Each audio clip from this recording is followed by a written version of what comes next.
like many, I look forward to hearing Donald Trump lay out his vision for the country. It's a positive vision. It's a forward vision. He is excited. I talked to him, spent a lot of time with him last week down at Mar-a-Lago, and then on the phone over the weekend, and he's in a very good place. And I expect that you're going to see a sharp contrast between President Trump's positive agenda and Joe Biden's proven weakness. I did a lot of media over the last several days, and everybody wants to know which Joe Biden's going to show up. And look, my summary is this: it doesn't matter if he drinks a whole gallon of energy drinks. He's not going to be able to match the acumen and the readiness of Donald Trump, and that's what we expect.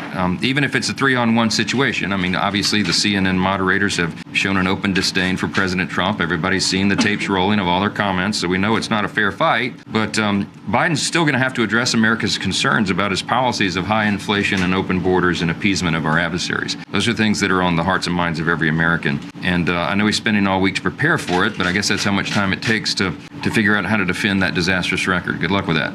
So Thursday night will be an interesting thing. Tomorrow, all eyes will be on Georgia, where the American people will hear directly from President Trump as well as President Joe Biden in the first debate. It will be clear to the American people that President Trump's America First agenda delivered the securest border in our nation's history, a booming economy helping families, small business, manufacturers, and farms, American energy independence, and peace through strength. Compare that to today, Joe Biden's feckless, failed, and catastrophically weak record. President Trump tout his record of historic success, while Joe Biden, he's going to have to defend his record of historic failure. I'm sure Biden will try his famous tactic of telling the American people not to believe their lying eyes when it comes to the devastation that he has caused in the past 3 years. But the American people are much smarter than Joe Biden and his political elite cronies give them credit for. They know the devastation Biden's failed policies have caused because they're the ones who have been forced to bear the consequences. It's hard-working Americans who've been left behind under the Biden administration's reckless economic agenda.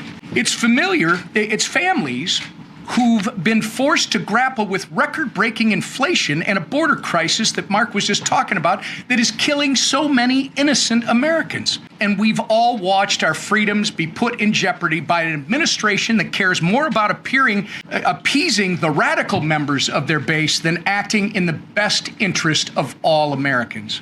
Needless to say, Joe Biden's time in office has been defined by failure after failure. That's why Democrats are using every tool in their arsenal, including weaponizing our justice system to try and keep President Trump out of the game. But they are not going to succeed. History has proven